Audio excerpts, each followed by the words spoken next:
This is the Aftermarket Radio Network.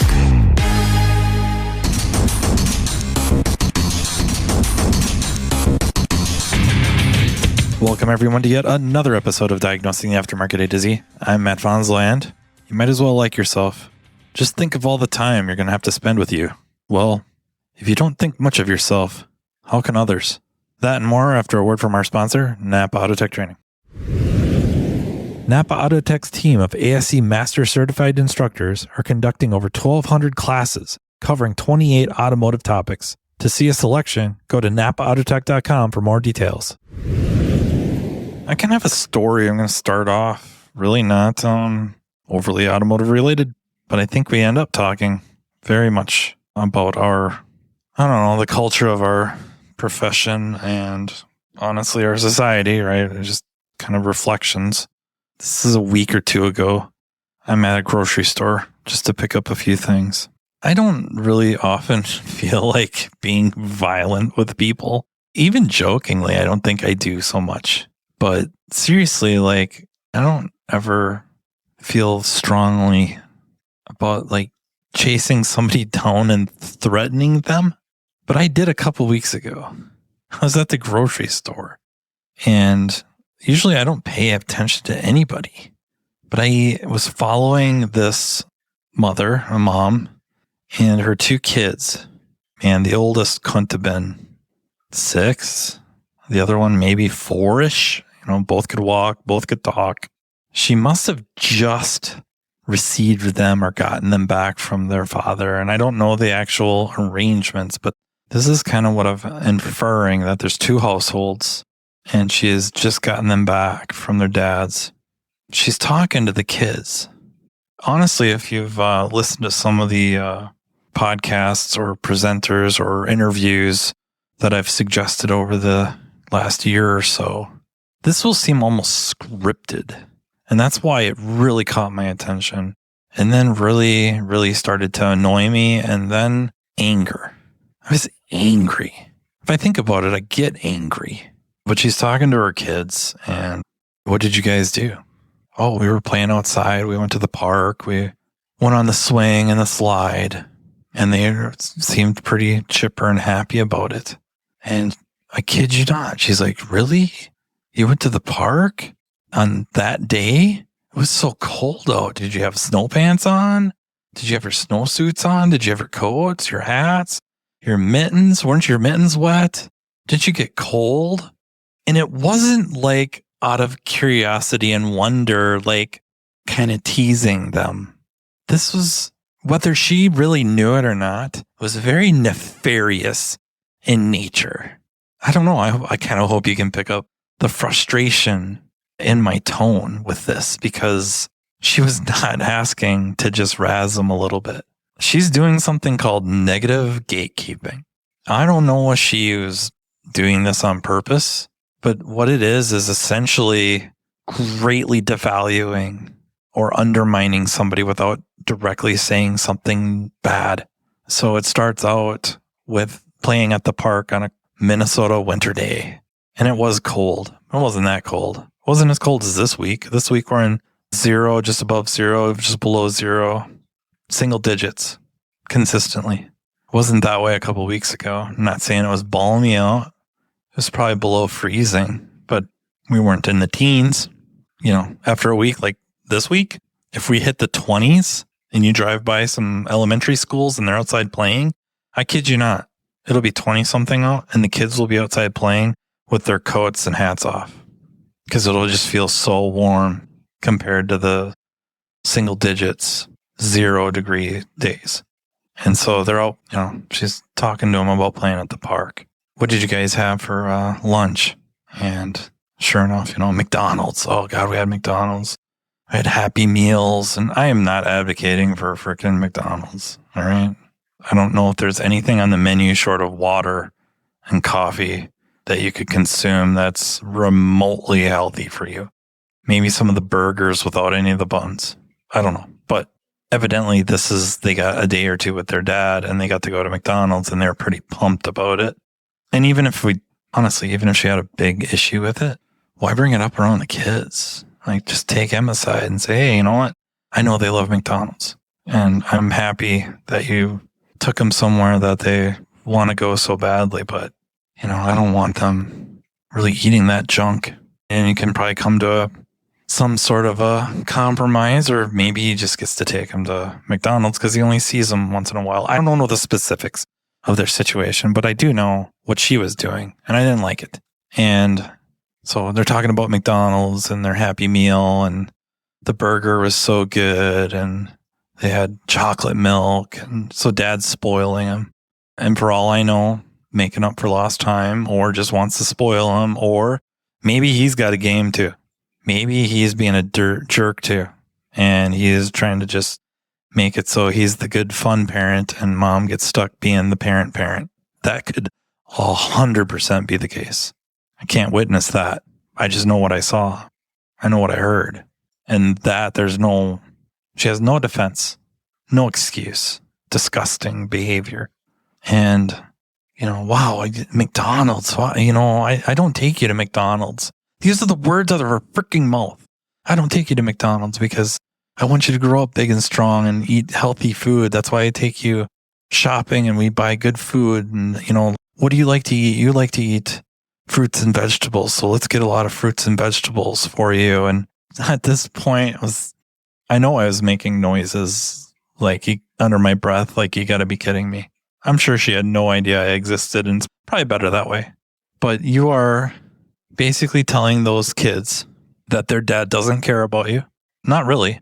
Doesn't care about your health. Doesn't care about, you're growing up big and strong and healthy. That only mom really cares. And it was all I could do to just grab a few more things and get the hell out of Dodge.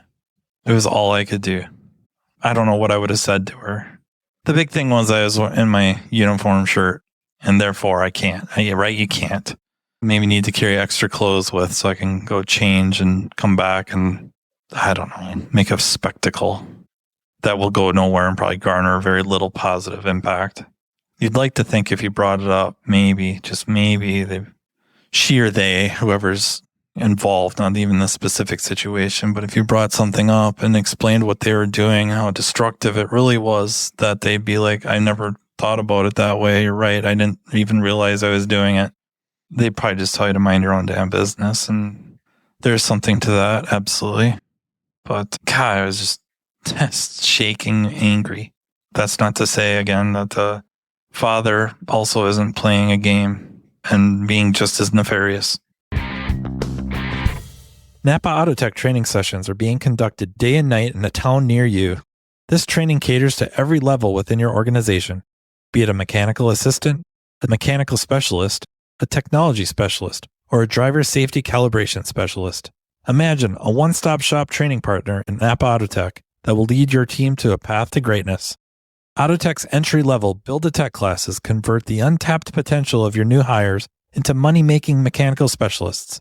Autotech's higher-level tech update classes introduce specialists to the world of ever-changing technologies, which prevents your shop from getting technologically stagnant.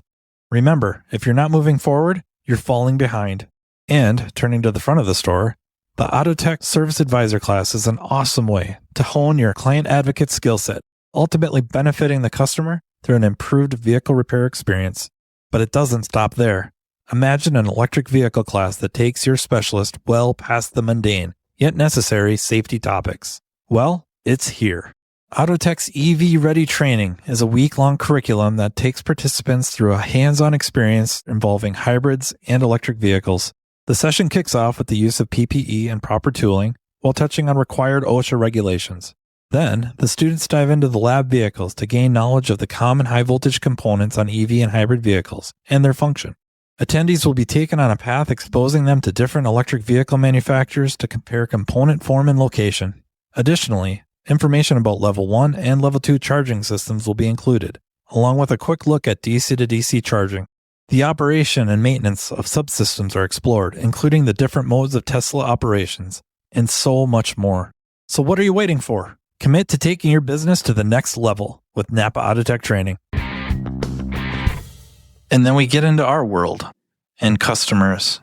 They stop in and, haven't seen you in a while, or You notice they have new tires and they went somewhere else. Don't know why.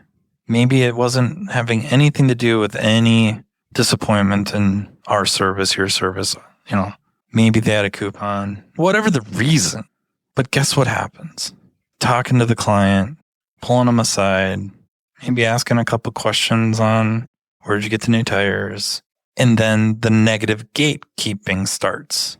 I wonder if they checked the car over. I wonder if when they had those tires off or the wheels off, did they inspect your brakes like we do? Or when we do that stuff, every time your vehicle comes in, we do a complete inspection and do our DVI and give you a good assessment of where your car is at and look for any other possible issues. If they check the suspension parts when they're done to make sure that, your new tires aren't going to wear, accelerated wear or wear unevenly. And without outright saying that you went to an incompetent shop, whether it's true or not, negative gatekeeping. It's not beyond us. We do it too. And we as a profession, it's bad enough we say bad stuff on the outright. I don't know that it's so much better to really undermine, devalue somebody else without outright saying it. Just these little underhanded things, these double meaning, condescension, veiled, a little bit of veiled condescension that they don't take care of you like we do. They don't got your back like we do. It could be true. It could be true. I'm not sure that's how you win customers. Not over the long term. I'm not sure that's how you win them back or keep them long term. In fact, I'm not so sure. I am sure that is not the long term play. It will blow up. They'll sniff it out and they will not like how you made them feel for going and trying to save some money or have a new experience, try something else. It's so much better if you're supportive. They look really nice. Those tires look great. And maybe even asking questions about how did they arrive at those kind of tires? Those look perfect. I think those are exactly the type of tires or the tires we would have sold. That's maybe almost like you're trying to learn from the other shop, pick up a few things or learn about their experience. Like, oh, wow, how was it? How was the waiting room? Or what did you like about the experience? Like, what was your favorite part? And maybe they lead in with, I really liked this, or the chairs are really comfortable, or I liked how it smelled, or they had really, really good coffee. I don't know. The service advisor was super friendly and gosh darn, it just made me feel so comfortable. That would be really good information to learn. Learn about your competition.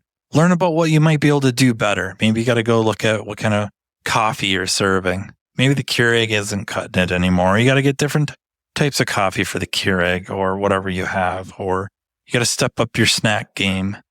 Or the 20-year-old used dentist office waiting room chairs aren't going to hack it anymore. Or maybe whatever decades and decades of the repair shop odor has made it into the waiting room and now it smells like the shop. Who knows? There's something to be taken away from it. And it's positive. And as they get rolling about what they liked, they might also toss in a few things they didn't care for. Now, without your provocation, they elect to inform you they felt pressured, that they kind of went in and were thinking only 2 tires, but felt like they were really pressured into 4. And you could come back with, I'm sorry you felt pressured, but I have to concur with them. 4 tires is the right move.